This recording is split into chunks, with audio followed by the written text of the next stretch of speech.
And I'm going to admit everyone. Perfect. Hello, good evening. I have everyone muted, but we do have your cameras on, and we are going to record this. So if you want to turn off your own video and not be recorded, you can do that. We are going to post the video on the Lake Forest Library YouTube channel. It shows up in a day or two, and it's there if you want to join us again. So I have to, if everybody turns off their cameras, you are welcome to. But it's sort of like I'm talking to no one. This is a little disconcerting.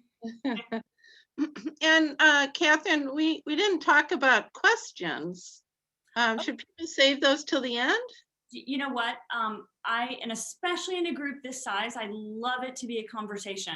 So it is a little difficult with cameras off, in the sense that I can see you raise your hand, but excuse me, piece of dust floating by. But if you unmute and just start to speak, the little red, yellow frame that's around my picture will come around your picture, and I'll know that you're talking. You are welcome to interrupt me. You are welcome to wait till the end. I will leave time. But if there's something that you just want to ask then, you're not going to hurt my feelings. So there you go. All right, so I'm Kate Buckhart. I'm a librarian at Lake Forest Library. I'd like to welcome you tonight to join us with Katherine Reay. Katherine has done some other programs for us in the library as part of our Lake Forest Library Book Club that is sponsored by the Dick Family Foundation. So we want to thank them for making this possible. And we love having Katherine here with us. She's our local author, and her latest book is called The London House, and we own multiple copies of her other books, a printed letter bookshop, and you can come in and come to the reference desk, and we'd be happy to help you find those books. And thanks for being here. And Katherine, I'm going to turn it over to you and turn myself mute. There you go. All right. Well, I'm so delighted to be here, and I thank you all for coming too. It's so strange not seeing any faces, but I'm going to get over that. It's lovely for you all to come. And before I get into talking about books and research, faces, thank you. Books and research, I'm going to say I moved to Lake Forest with my family 7 years ago. Gosh, it's 7 years now. And that's the longest I've lived anywhere. And I absolutely love our town. A little background about me, I've got 3 kids. My eldest graduated from Northwestern this past May, so a year ago now. And he is working in DC. And we have 2 daughters who will come home from college next week, a freshman and a sophomore. So it'll be great to have them home. But tonight we are here to talk about, I believe we've got 3 topics according to sort of the program, which is research, my research, and how I go about it, the crafting of stories, and some sort of concept to book logistical advice if anyone would like them. And I would love to know, I know everyone here is a reader, but how many people are interested in writing? So I'm trying to think. If you can even just say me if you're unmiked. Me. Great, thank you. You got me. Okay. Me too. Wonderful. Okay, I'm hearing a lot of me's, which I really like. And I would love to know, if that's okay, a little more about your interests, because we've got a number, a nice number here where I want this to be your hour. So I have written both nonfiction and fiction books. If you want to tell me briefly where you are in the process or what you're writing, that would be just helpful. So I either, don't give you such basic things that they're unhelpful, or such erudite things that you're like, okay, that's not of interest yet. A family history narrative based on my genealogical research. Okay, great. That's fabulous. And I might there's potential to fictionalize it and to look at a whole saga of like 3 generations of the family. Nice. So story construction matters to you. Yeah. Oh, yes. That's amazing. Okay, good. Anybody else real quick? I see Peggy was asking about writing for internal communications. Ooh, perfect. Okay. And you are right. There's a nice little chat thing. You don't have to raise your hand. You can type it in the side. If anybody has anything else, those do come up on the side and we'll see them. So I'm interested in, and well, I've actually started, I work on it on all of my breaks, but a sci-fi book and children's book. I've written lots of children's book, but I don't know how to go about finding an illustrator and stuff for it. Okay, perfect. All right. I write mostly women's fiction, and I'm Mhm. interested in the research part of your talk tonight, especially. Okay, fantastic. Because that's a favorite of mine, and I'm going to hit that first. For myself, I am an artist mainly, and I do poetry. I've had some of my poetry published, and my goal down the road is to write some books. So I'm right now at the very just kind of getting some background information. Yeah, good, good. Okay. Anybody else? Otherwise, I'll start in with a little bit on research. All righty. So I thought the best way really to approach research, a very multifaceted, multi-layered process, was to walk you through a few of my stories, the different research that went into each, and then to share with you some of the commonalities you'll see across them. The first book I ever wrote was Dear Mr. Knightley. In Dear Mr. Knightley, Sam Moore hides behind the literary personas of fictional characters as a self-defense mechanism. She grew up in the Chicago foster care system, and so this was the way she dealt with her childhood. So for research for this book, I started out with the kind of coming-of-age stories and finding your voice stories in fiction that I wanted to allude to and emulate. So in this case, I read a lot of Jane Austen, a lot of the Brontes, The Count of Monte Cristo, Les Miserables, characters finding self-finding voice.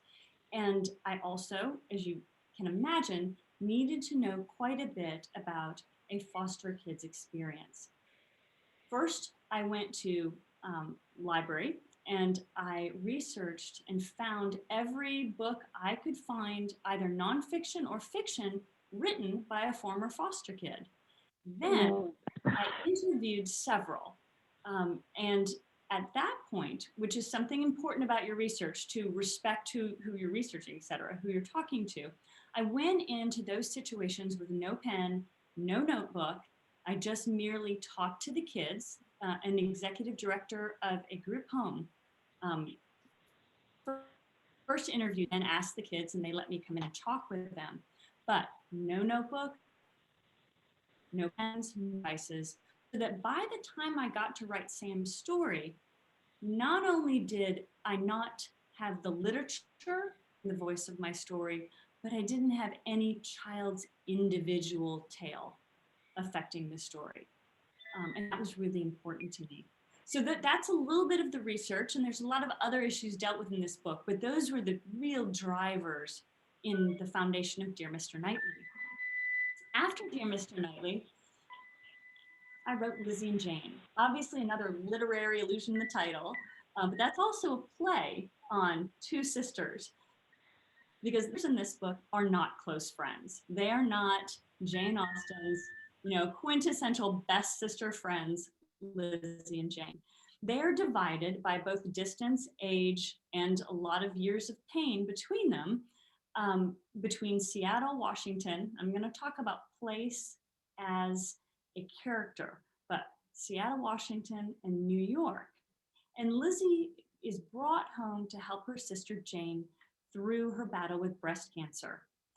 It is not a book about breast cancer, but that is the juggernaut that brought these sisters together.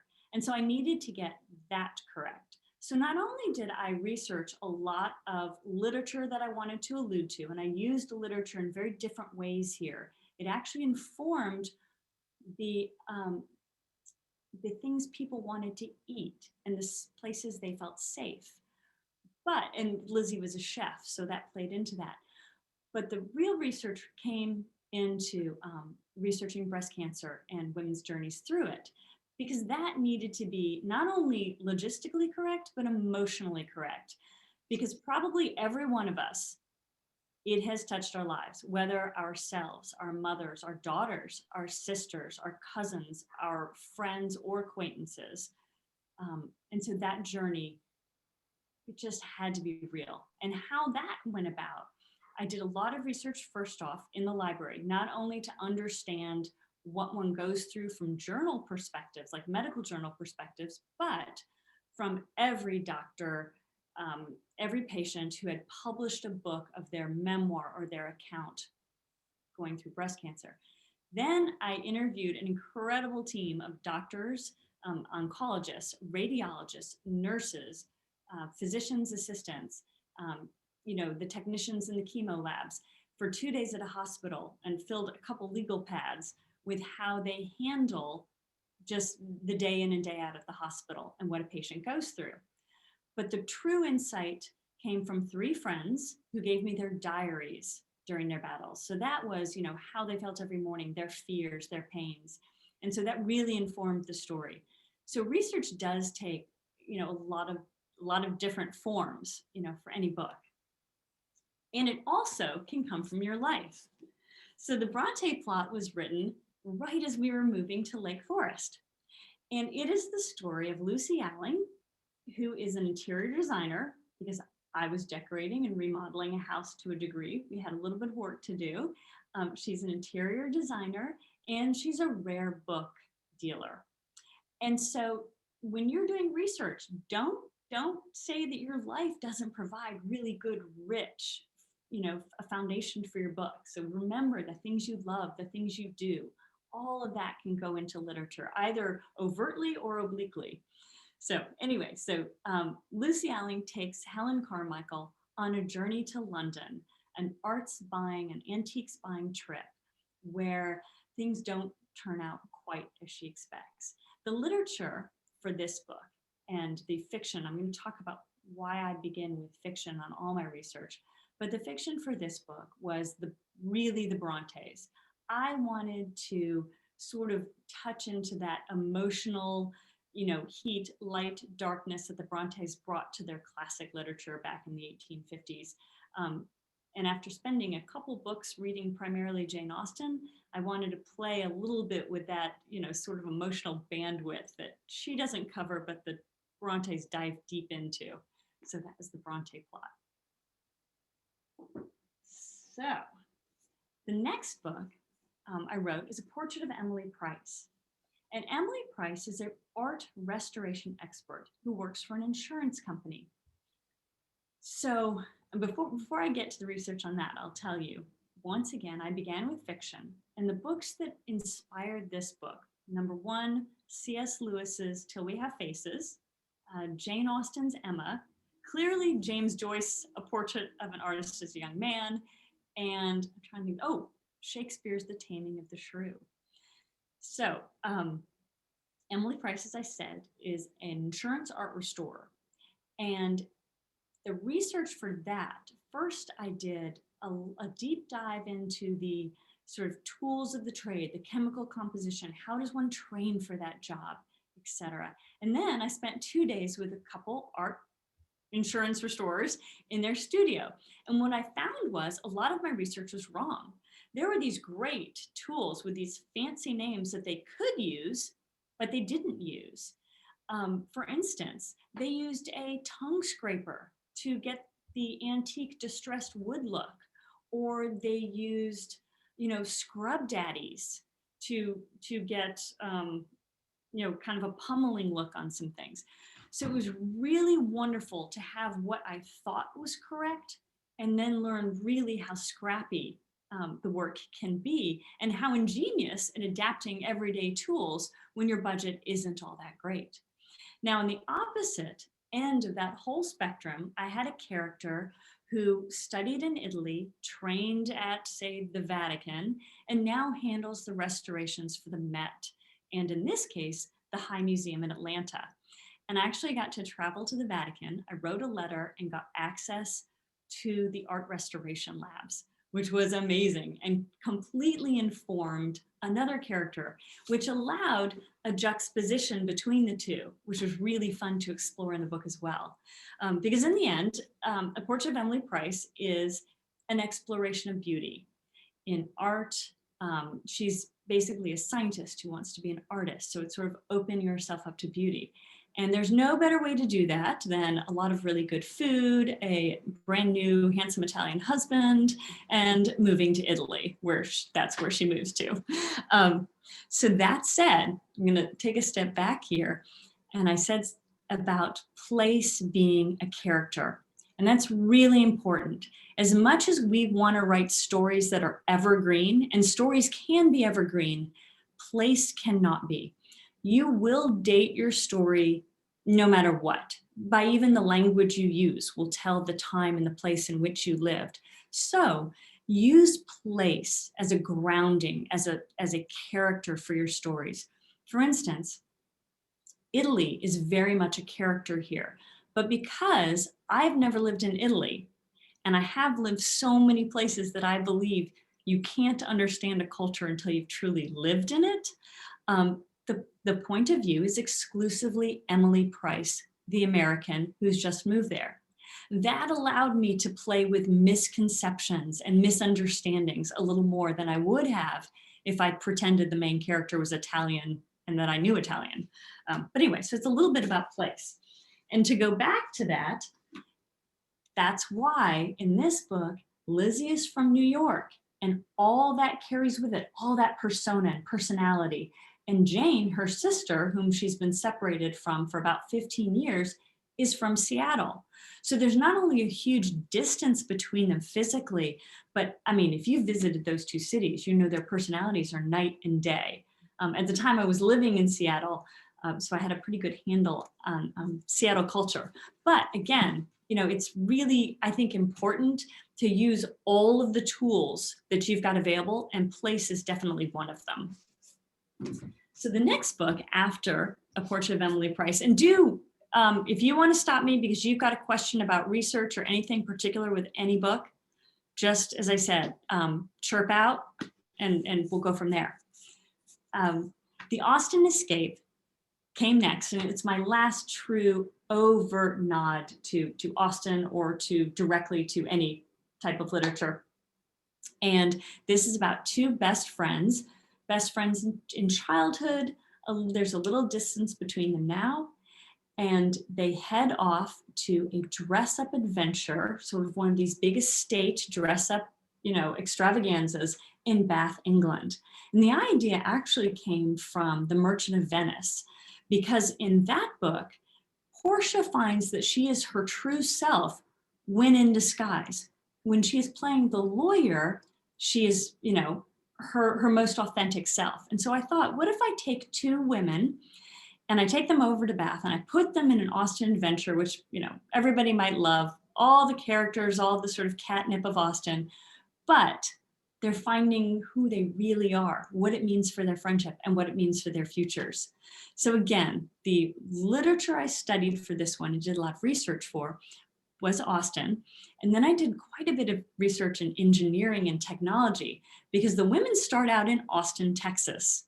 I called Austin, Texas home for 13 years.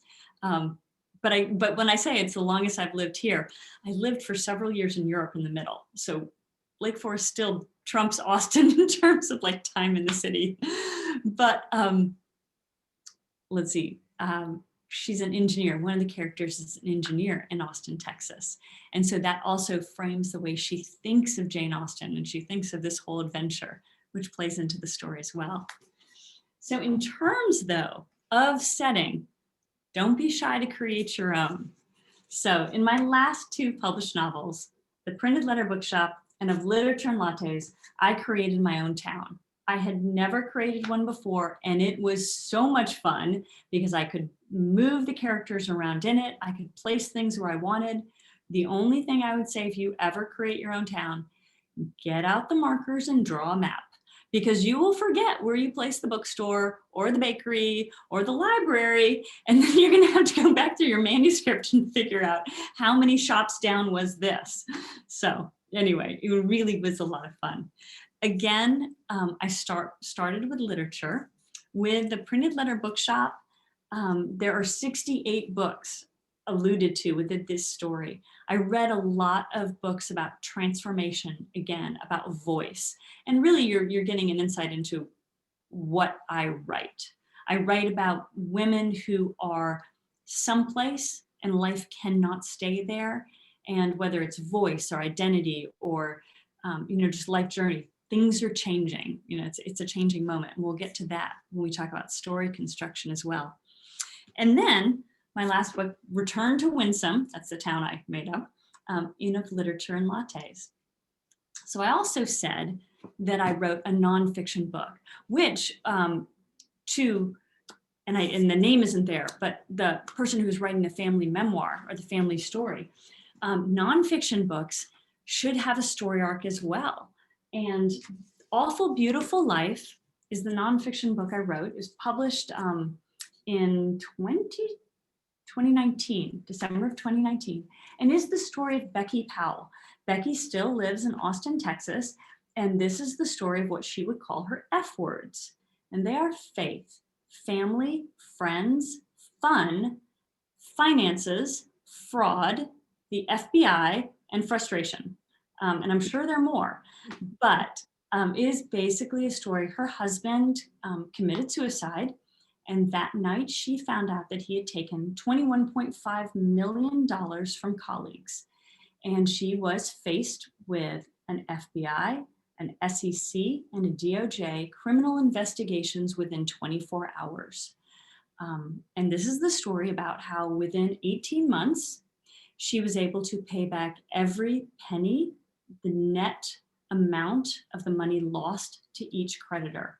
It is an extraordinary story, but it had to be told as a story. Due to all the legal concerns, there's a very tight lens in this story on Becky's emotional journey, and I formed her story very much with the emotional arc of a fiction story. And I'll explain a little about that later too. But I have to tell you, for research for this one, very different. You can't go to fiction and you really can't go to the library. I have about 50 hours of recorded conversation with Becky so that I understood not only what she went through, but how she felt while going through it. But also I had her tell the story again and again and again, because new tidbits came out each time. The story changed a little bit because she remembered more. And when you go through a trauma, sometimes we don't remember. And in telling it, she started to remember more.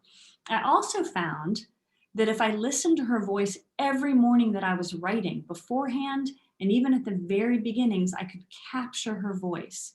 Because it was very important for this story for it to not sound like me. It needed to sound like Becky, because she is the author of this story, because it's her story, and I'm the writer. But I'll tell you, the gold mine of research were her legal bills. She had $1.8 million in legal fees, and you can imagine the stack of those bills. Well, the great thing about lawyers is they keep incredible notes within their bills. Every quarter hour is accounted for. So the things that Becky couldn't remember, I could find out by the legal bills. What were the lawyers doing? What things were they submitting at court?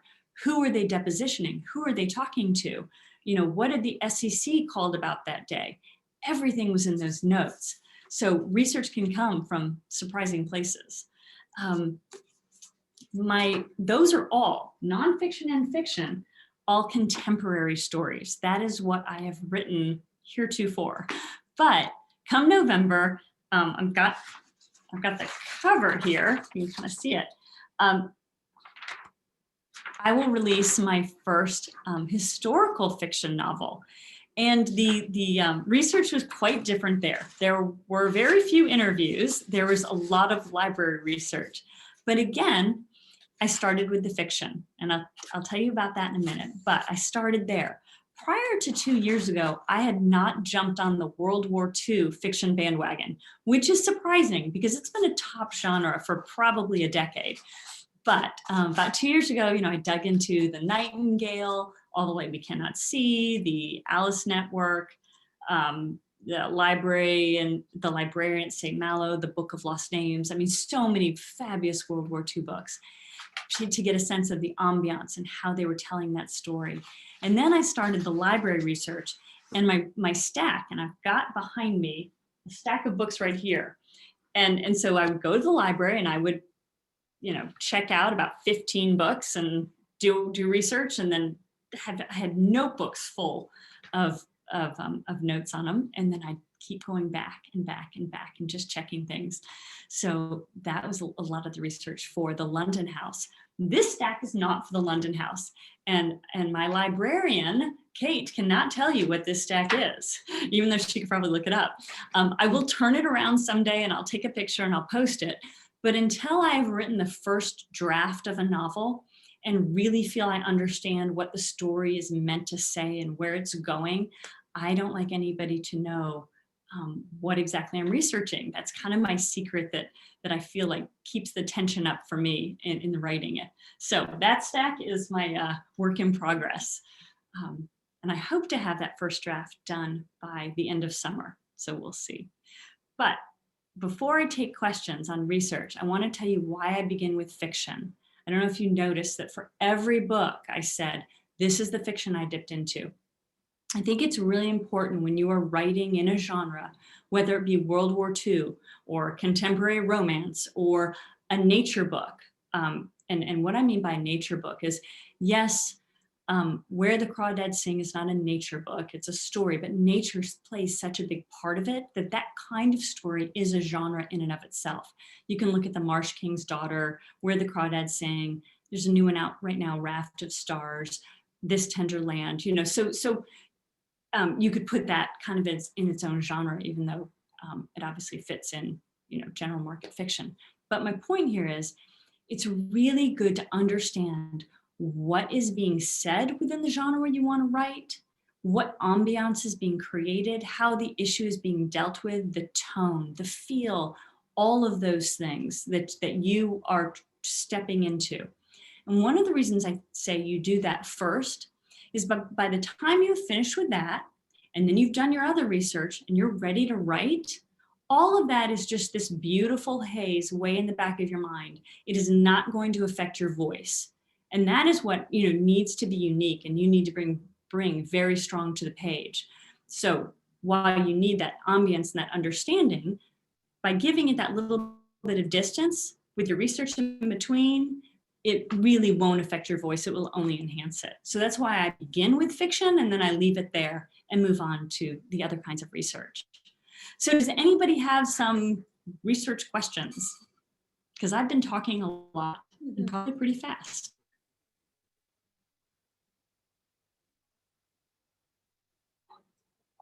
None. None at all. Okay, I'm gonna check the chat. Oh, somebody loves Winsome. I'm so glad. I loved Winsome too. And I really hope I'm not returning to Winsome, obviously in the London House, nor am I in this book, but I would love to return to Winsome someday because there's a lot of neat characters in there yet to explore. So.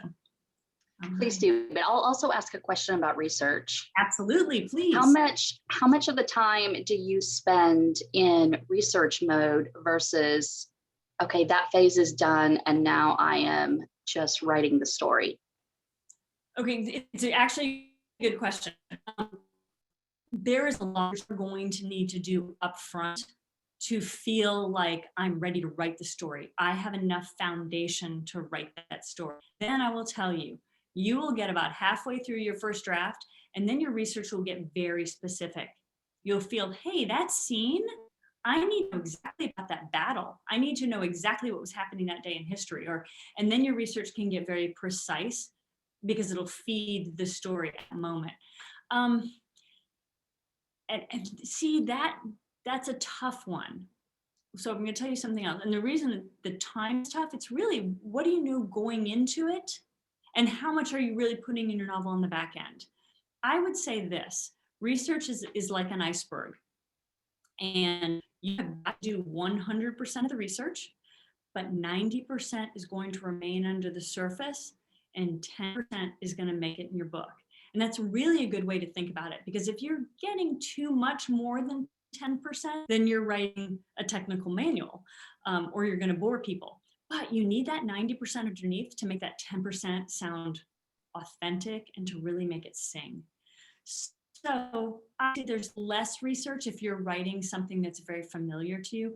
I'll be honest, I was a history major in college, but I knew very little about early, and I'm dealing with the late 30s to 1941. I knew very little about the emotional landscape in France and England and early World War II. And so it did take quite a bit of research. And this stack, I know nothing. So it's taking me a lot. It's fascinating, but so it's not a great answer to your question, but I kind of hope it helped.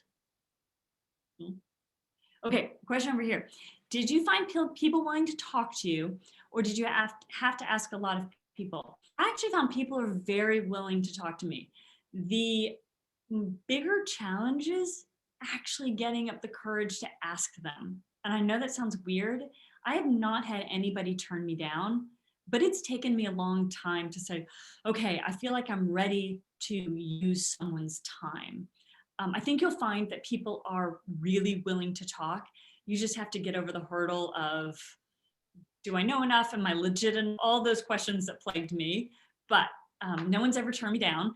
I'll let you know. I hope nobody ever does. But people were really kind and willing to talk. Somebody asked me recently if I'd had to yet pay for an interview, and I have not either. Even the women at the insurance restoration, they were working their job, and they got permission from their bosses. Hey, do you mind if someone comes in and kind of shadows me for a day? I promise you won't get in my way, because I assured them I wouldn't. And that worked out beautifully, and they were really nice. Any particular tools or tips for organizing your research? Okay, I'm really bad about that. There are writing programs. The one program I use, and I started it with my third novel, The Bronte Plot, is called Scrivener. And it is a super kind of Word-esque program, but it allows me to move whole scenes very quickly, just in blocks, rather than trying to deal with one long manuscript, which I had done for my first two books, and scroll up and move scenes in a much more convoluted way. Scrivener does allow you to live web links and pictures and all sorts of things, which help organize your research. I'm really bad about that. I'm going to show you how I organize my research. So this is my notebook for the next book, and it is page upon page of research. So it's not very well organized, but one of the reasons I do it this way for me is if I have to handwrite it, and then I have to search for it, and then I have to rewrite it, and then I have to come back to it, it becomes a part of me and a part of the story in a different way than if I immediately put it into my computer and link to it. It just feels so much more organic to me. Have to interact with it with my hand continually. That's a personal choice. It's terribly unorganized, but there you go. There is a reason behind my madness, for me at least. Any other questions about research? Okay. Well, I'll talk a little about story construction now. So, and I'm going to tell you, right before we started, I remembered I had a little whiteboard, so I brought it out. So I'm going to talk about briefly character and plot. And I'm just going to give you your really basic overview, and then I can give you some references to get a little more information if you'd like. Oh, wait, question. Hang on. Real quick, because this does do with research, how do you find people to interview if you do not have contacts for a particular subject? And I don't know exactly which subject you're talking about, but let's say I had no contacts in art restoration, And so I thought of, and I did, the research on who uses art restoration. And then I realized, insurance companies do, and museums do, or libraries do, because they handle books. And so then I would, Google search, rare bookstores, or for me, it was insurance companies and conservation labs within that time. I'm trying to think, I was here. I think I went to Lincolnshire, conservation labs, that kind of thing. And so really just start, it's almost like, say you needed someone to come fix something in your home, how you'd find someone, the old fashioned sort of yellow pages. And then you just start making those cold calls and saying, I'm writing a book. I would love a few minutes of your time. I have a few questions, and be ready with those questions so that you feel, I've got my game on and I'm ready to ask them. In fact, I'll be honest, I have very little about the subject I'm writing right now. And I have someone who has been waiting for my call. A friend told her, because I don't know her, that I wanted to interview her, and I have not called her yet. And it's been about 6 months because I don't feel my research is up to par to take her time yet. And so, but once you're at that point where you can really converse in the language of this topic, just reach out. As I said, for Lizzie and Jane, I called up an administrator at a hospital. Now, I went about it a little sneaky because an administrator at a hospital is way too busy. But I went to their development department and I asked, do you allow, would you allow a novelist in, et cetera? And it may have felt to her like a little bit of a PR opportunity. I mean, the PR they got was a thanks in the back of my book, but she facilitated interviews with the doctors and nurses, et cetera. So there are lots of ways to find people, but it might take a little creativity. Okay. So back to story construction in terms of both plot and character. And I'm going to start with character.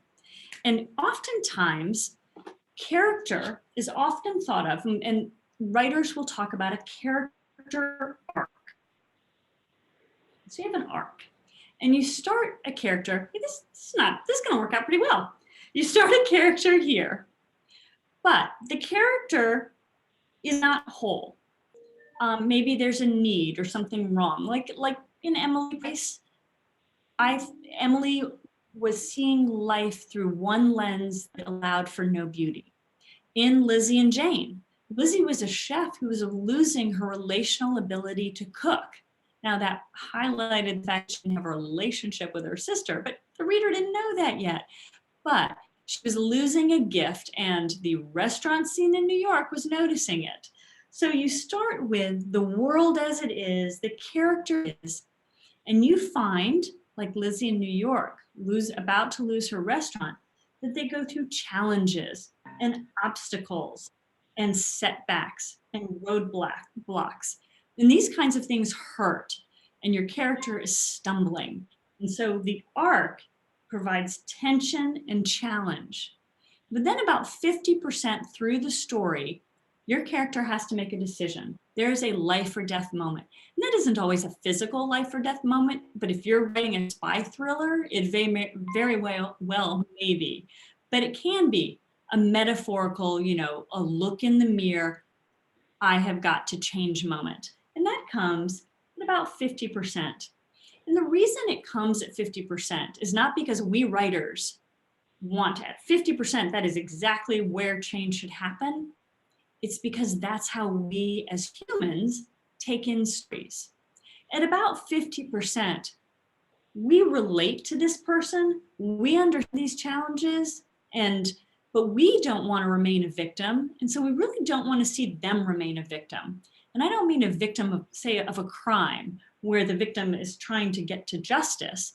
I mean a character with no agency, not trying to make the situation better or figure out how to sort of solve the problem. And so that is where you get that metaphorical life or death moment.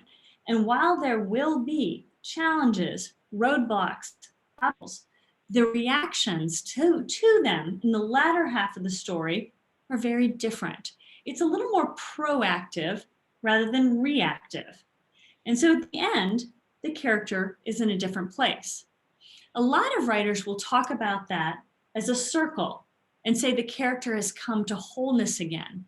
I actually really like to use the arc because of this trajectory. The character is not the same place at the end. They have gone further down the road of life. Hopefully they've gone towards wholeness, happiness, healing, whatever that journey you've sent them on, whatever that sort of a magic elixir at the end is, but they've gone down the road. They haven't necessarily come back to where they started. So that's a little bit about character development. And that is going to coincide very closely with plot. So let's see if I can clean off my whiteboard here. And they do clean pretty well. And I'll also tell you, and I'll see if I can, if I could find one. I make that chart for every character I write. I hadn't thought to share it, so I didn't pull it out. And I will if we have time and during a question.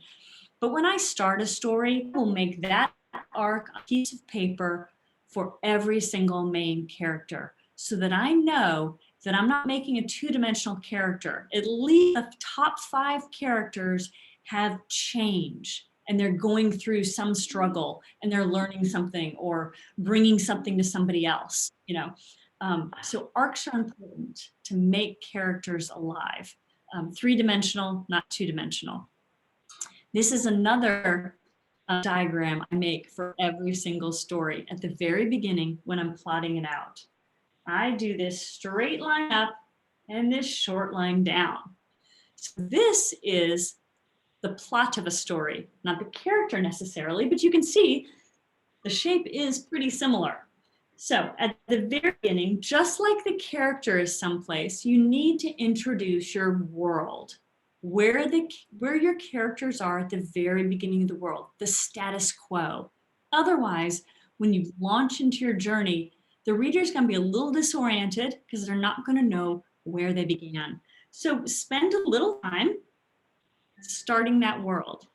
But pretty soon, maybe about here, and in a 90,000 word novel, which is about the average for a novel, it probably is at about 7,500 words.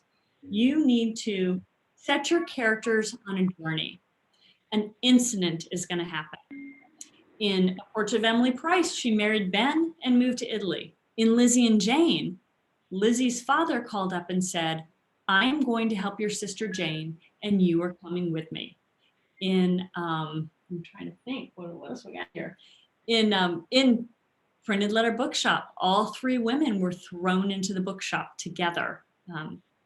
So start your character, have an incident that gets everything on the road.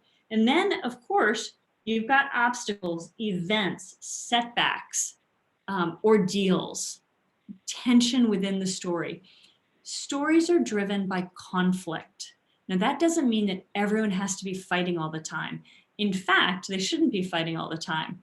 But if you have 2 characters in a room and they believe the same things and they're perfectly agreeing with each other, that's going to be pretty boring.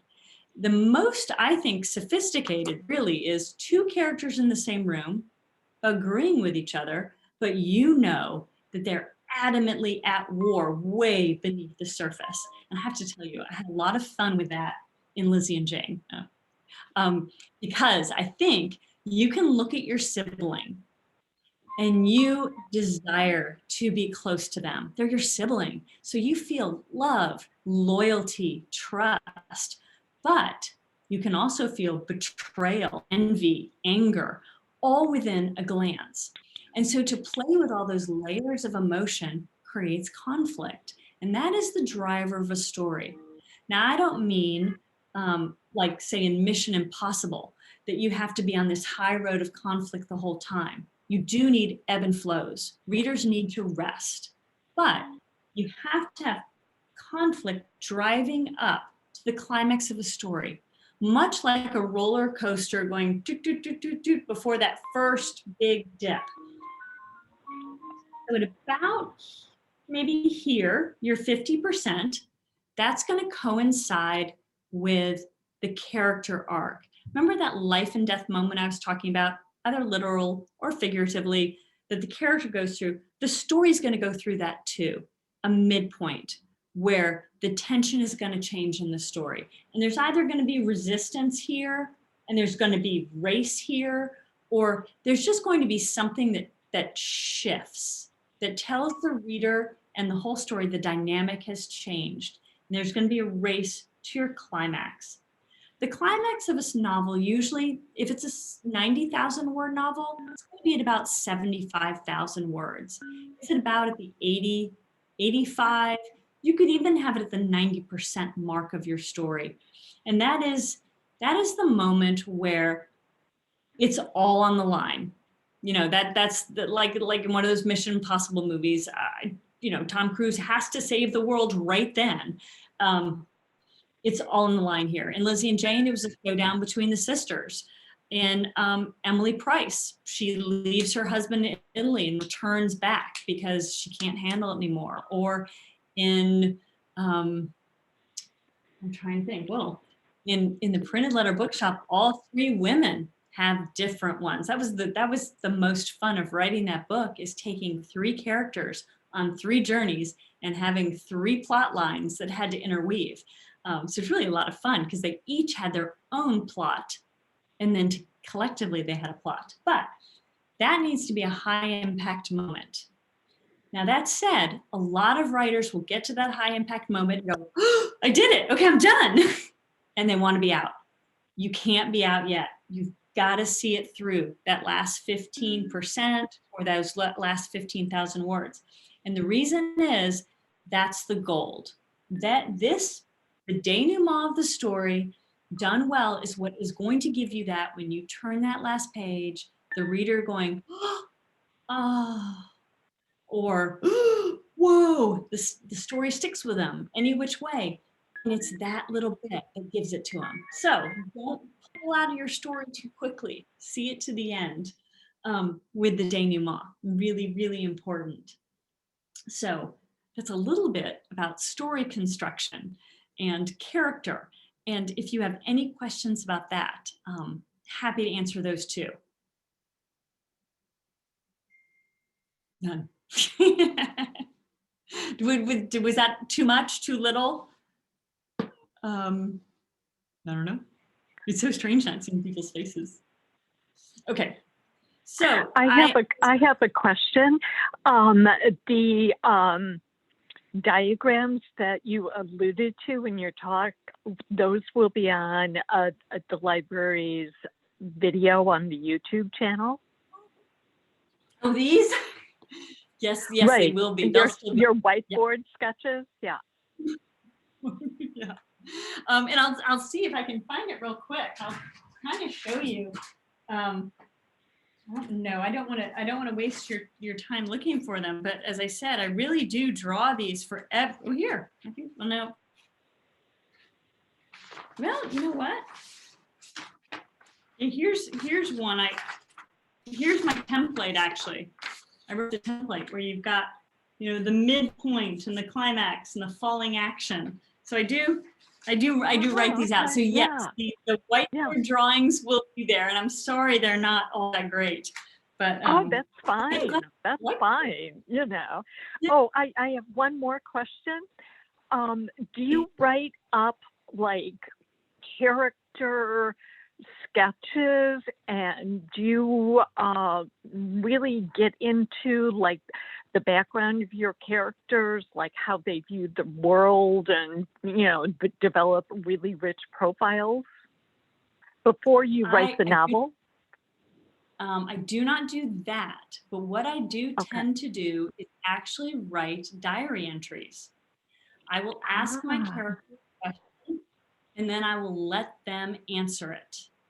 And the reason I do that is what I'm trying to capture, for me at least, is voice, not necessarily full background. Because it's really interesting, while I'm writing, background actually changes. Like I'll say, ooh, it doesn't work that happened in her childhood. I need this to happen. So I hold background really loosely within my first draft, but I don't, I try to have voice. So ask your character a couple questions and let them answer. And I'll tell you, I had the most fun with that in 2 different books. In Dear Mr. Knightley, my very first book, there is a 13-year-old foster kid named Kyle Baines, and he is angry and he has been abused and he is mad. And he was supposed to be a tiny character.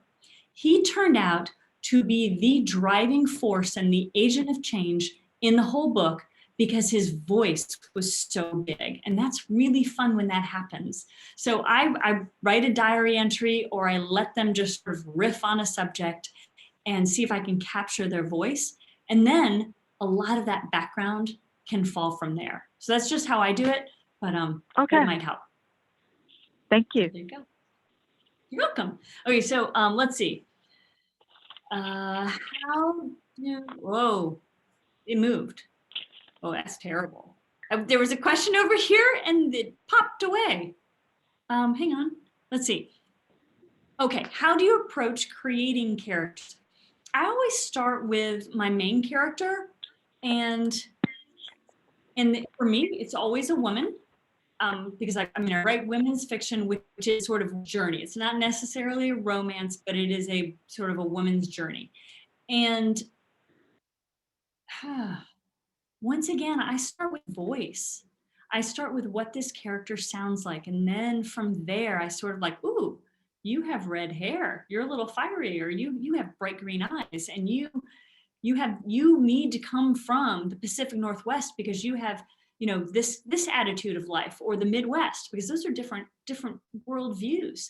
And so the characters sort of evolve. Now that's way before I've written a word, but that is how that begins, is a voice and need.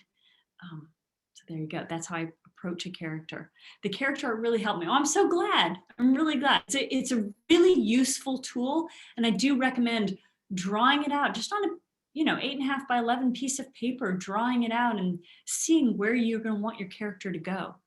Is there a book that really inspired you as a beginning author, one that you've reread and read multiple times? Okay, so do you mean sort of like Stephen King's On Writing, which is brilliant, by the way, or a craft book? Because I can go either direction there and talk about either one. For craft, I really like, and maybe I'll just go there. And I have not returned to it, and maybe I should, in a couple books, but I really enjoyed writing the Breakout novel by Donald Moss. And what a breakout novel is, when a novel is, say, written 1, 2, or maybe even 3 books, or maybe 20 books, but there is that story that is larger. The tension is bigger. The characters are better defined. Their voices are more unique. It is that breakout story that launches them into the stratosphere. I would say The Nightingale was that for Kristen Hanna. I would say for another wonderful writer, Lisa Wingate. I would say Before We Were Yours was that for her. Both solid writers, but you got to admit, The Nightingale and Before We Were Yours, those are stratosphere books. I mean, I think both couple years at #1 in the New York Times bestseller list. So those are the breakout novels. And so this book is I'm writing the breakout novel, but apply this to your first novel, and maybe you'll be, is it Delia Owens who wrote Where the Crawdads Sing? Breakout novel, debut novel. So that's awesome. Okay, so let's see. It looks like you like elephants based on the pictures behind you. Yes, so here, I'll show you. I've got 3 elephants. The one right behind me, my husband gave me. My daughter gave me the bright red one from a trip to Mexico, and a reader sent me that wonderful one. She painted on a page from a book with the red balloon. And basically, I love elephants, and I am the human equivalent of an elephant. I have a long memory. I'm very loyal, and I have no vertical jump. There you go. All right. Any other questions on? Because I'll talk briefly. I want to be respectful of your time. I talk too long. Okay. I'm going to do a quick on the logistics, taking it to concept to book. And please hang up if you are done with me, because I do want to also, I will stay as long as y'all have questions. So, but concept to book. Number 1, if you want to write a book, as a New York Times bestselling writer and good friend told me, it is a bottom in chair moment. You can't wait for the muse. 90,000 words will not come to you. And really, if you're going to write good 90,000 words, you've probably put down 150 to get to the great 90, to be honest. But it doesn't happen unless you give it the time. And I know all of our lives are super busy, but if you want to write a story, carve out that time as best you can, as if it were a very important appointment with yourself. And so that'll get you forward. When you do feel you're ready, if you're going to self-publish, there are lots of great boutique publishing houses now, and they're wonderful to go to, because with so much that you can put out self-publishing these days, they will help you with editing and cover, distribution, and marketing, which is really nice, because then you are going to put out a very good-looking, high-quality product. So that's a nice way to go. I have gone with traditional publishing. HarperCollins is my publisher for fiction. Hachette was my publisher for nonfiction. If you want to go traditional, you will need to find an agent. And that happens through what's called a query letter, which is a one-page letter describing your project. If it is a novel, you have to have the whole novel written. You're not sending it to them right away, but if they ask for it, they want the whole novel, and the publisher will want to see the whole novel. And the reason for that is, and it's partly, I'm going to go back to my drawing here. A publishing house wants to know you can start a story. They want to know you can bring a great climax, but what they really want to know is that you can carry what is called the murky, muddy middle. They want to know that you can take this reader on that journey and not lose them in just all different, highways and byways. So they're going to see the whole manuscript. If you're writing nonfiction is often sold by proposal. For Awful Beautiful Life, I wrote about a 40-page proposal. So they are not little things. They are annotated chapters, and it's a very in-depth document. But I did not write the whole manuscript until it had sold. So you get an agent, you write a proposal, and it goes from there. So that's a little bit about taking that concept to book. And as I said, and I did finish by 8 o'clock, but I'll stay. And I want you all to have as many questions as you've got. I'm here to answer them. So let's see, hang on one second. Do you think it's more helpful to publish short fiction before diving into novel writing? Or do you feel the genres are so different that it does not make a difference? It's a really good question. I'm going to tell you this. Short stories are hard to sell. So I'm just going to say that. So if you have a collection of short stories, they are harder to sell. So if you sell a collection of short stories, I'm going to say you're brilliant. I'm also going to say short story writing is harder than novel work. So if you have mastered the short story, go fill it up with a little more words and write a novel, because you are a fabulous writer. I truly believe short stories, they are so powerful. The genres are different. It doesn't make a difference in the sense that, once you've written one, of course you can write the other. However, if you have written some short stories and you've got that down, I think you're really way ahead of the game in writing, to be honest. I think that's very powerful. And whoever was the poet, that's the best short story at all. I mean, the artistry of words. So I'm very excited to see what you're going to write too. So there you go. On top of that question, did you choose to do a novel first, or did you start with short stories? I was severely injured in 2009. And that's the reason I'm telling you this is because of what I just said about carving some time out for yourself. I don't know that I would be a writer, a novelist, if I hadn't been severely injured, because the things in my life, my part-time job, the things I did with my kids, all that kind of stuff was sort of put on the back burner for a while. And I spent a long time on the couch healing, and I started writing my first novel. My first novel was the first thing I'd ever written. That's a highly unusual story. Usually novelists on average actually have 4 manuscripts in the drawer before they sell a novel. So it's very unusual. Dear Mr. Knightley was the first thing I wrote. Yeah. Okay. Any other questions? And you can talk or you can write them. Ooh, that's what Madeline Lingle did. What did Madeline Lingle do? Because I love Madeline Lingle. So whoever wrote That's What Madeline Lingle Did, I missed what it was. She wrote some good writing books too. She wrote so many great books. Okay. Oh, she did journal entry. I did not know that. Oh, that's so wonderful. I really, really love her.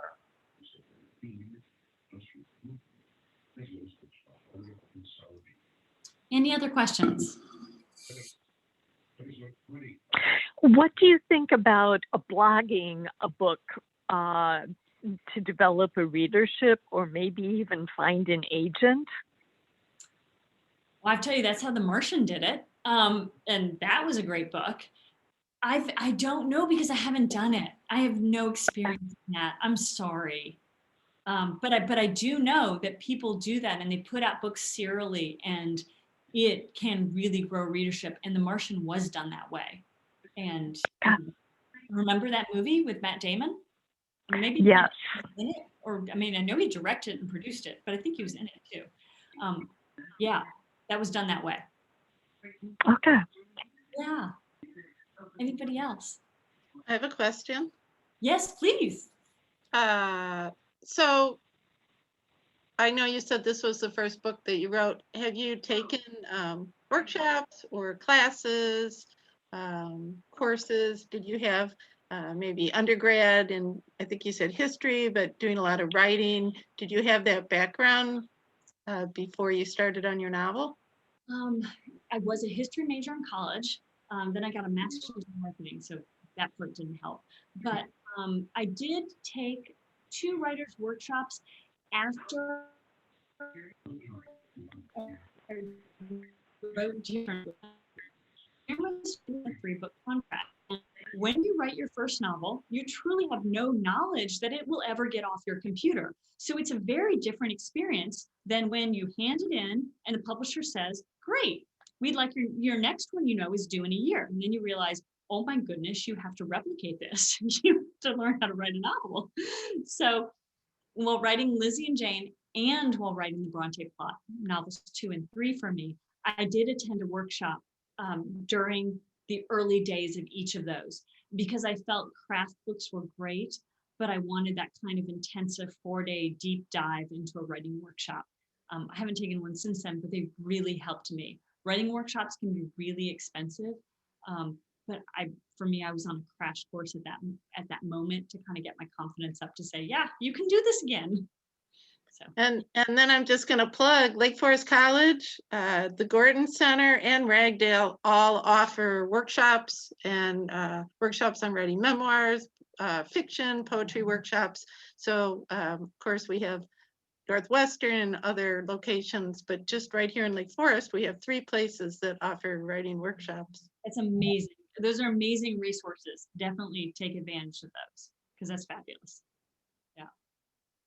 And even, I'll be honest with you, I mean, I'm going to look into them. Even as an experienced writer, you will gain just different perspectives and you will hear things again that you once knew that you forgot, that you never should have forgotten, but you did. So that's a great idea. Let's see. Do you have either a writer's critique group read your first novel before you published? No. The very first person who read my novel was first a publisher, and that's a whole different story. And they didn't end up buying it. They wanted to, but they didn't. And my agent. And I don't honestly think I would recommend going about it that way. But as I said, I had no idea what I was doing. Now I do. I've developed a group that I absolutely trust. My sister is my very first reader. My agent is my second reader. And I have another friend who will then often be the third reader before I hand in the manuscript. Yeah. It's a small group. And I would say this, don't let those groups get too big. And the reason is it's your voice and it's your story. And it's great to take in ideas, but you can't take in too many ideas or you're going to lose what's you in that story and what's yours. So you got to be protective of your story and your voice. So you really need to trust the people that you let in to critique it, to be honest. Yeah. Anything else? How did you find your agent, please? Okay. That's a tough one because it's really unusual. Okay, so if you don't mind, I'll tell you it's a little long-winded, but I don't know that it's anybody. Okay, so I went to a writer's conference and I met a publisher, and the publisher wanted to buy Dear Mr. Knightley. Long story, I'm condensing it.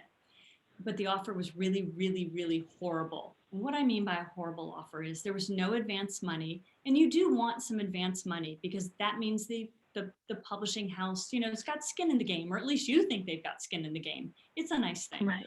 But this book, not only Dear Mr. Knightley had no advance money, but it was going to be bundled ebook only with 2 other books.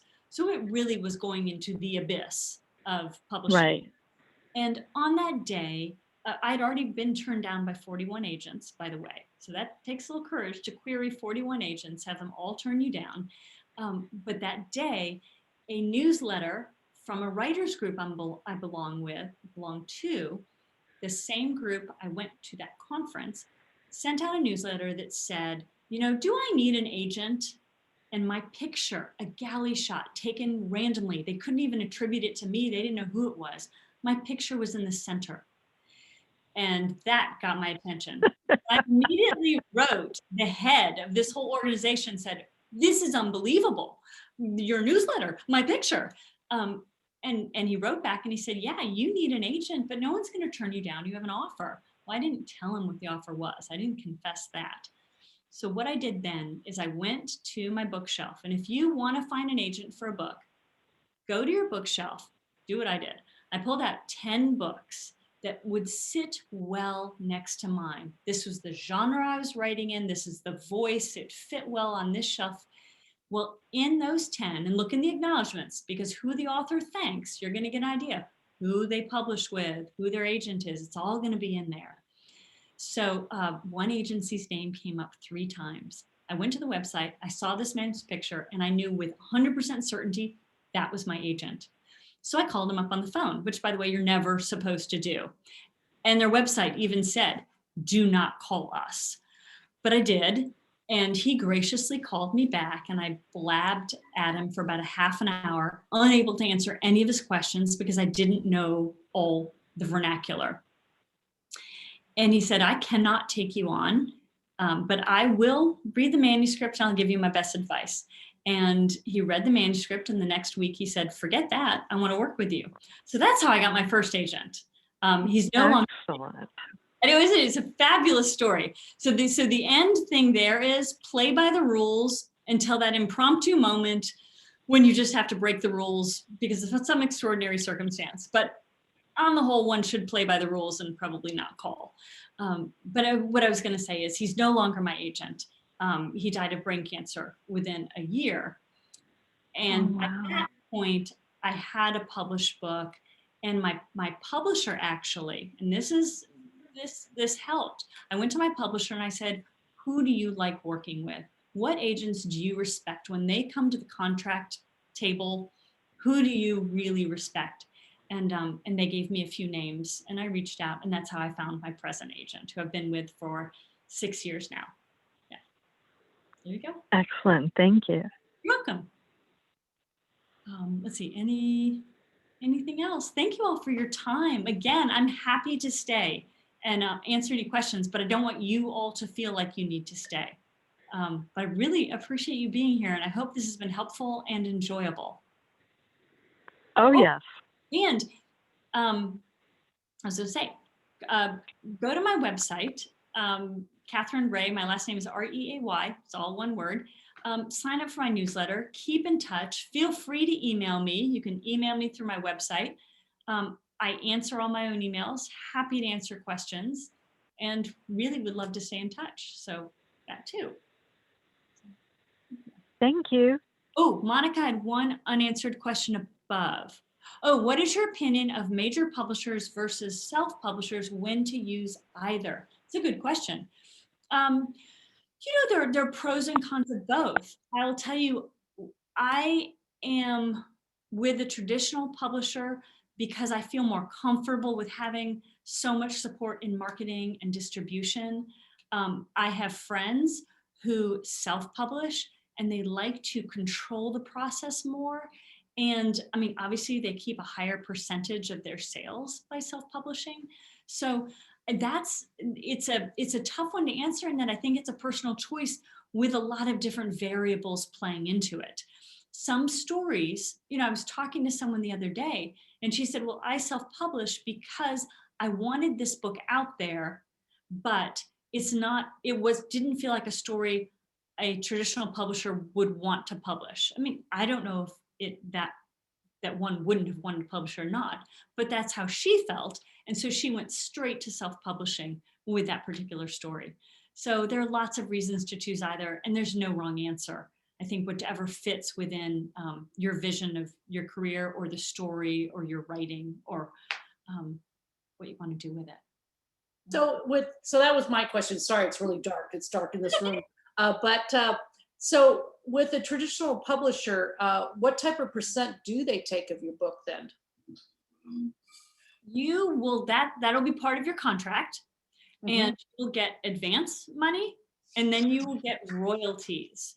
And royalties standard are going to be, and by the way, you pay back the advance through your royalties.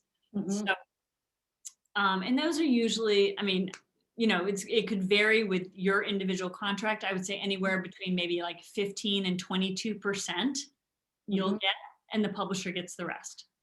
And that will also vary though in how much you sell. It's sort of like, I guess one might say, taxes. You might get a lower percentage at your first 5,000 sold. Then you get maybe 2 or 3% more at 5,000 to 15,000. And then a few percentages more at 15 to 25,000, that kind of thing. So the scale can change. Wait, so hold on. Maybe I misunderstood that number. So with a major publisher, you only get 15 to 20% potentially? It can be more. It's an individual contract. But I mean, what they sell on the book, you're only taking 15 to 20%. You are not walking away with 80% of the price of the book. Wow. Just letting you know, you are not. Okay. Wow. Yeah, if you're self-publishing, you could be potentially walking away, with recouping costs, et cetera. If you're doing a boutique, you could walk away with 90, 95, 97%. Yeah. At one point, maybe you're walking away with 100%, but I'm sure you have some platform, some distribution costs. Yes. But, wow, I didn't realize major publishers took that large a percent out of your contract. Wow. As I said, I mean, I've seen a bunch of different contracts. It is a scale. It does change. That is a nice way to think about the beginning. And your contract could look very different, but. Yeah. Okay. Just good to know up front if I go that route. You won't walk away with 95%. Obviously, based on what you're saying. Yeah. Okay. Thank you. You're welcome. Anything else? Let's see. Okay. Well, this was wonderful. Thank you all so much for being here tonight. Yeah, thank you so much, Katherine. And again, I want to thank you all for coming, and come to the library and check out Katherine's books. We have them all on the shelf and would love to see you there. Yeah. And you can, and use my pretty terrible printout of the cover. And the London House will come out in November. Go pre-order that, and the library will get copies. That'll be fun. Absolutely. And this, again, we were recording this, so it'll be, if you go to lakeforestlibrary.org, and then on the top right where there's Twitter and our blog, which you should check out our blogs too. We have a lot of information in there and fun subjects, but there'll be a little icon for YouTube, and this recording will be on YouTube. So share it with your friends, take down all the good information, and we can't thank Katherine enough. I think this is maybe your 3rd or 4th time with the library, so we're always so happy to host you. I love the library. Me too. So wonderful. All right. All right. All right. Thank you. Oh, you're welcome. Thank you for coming.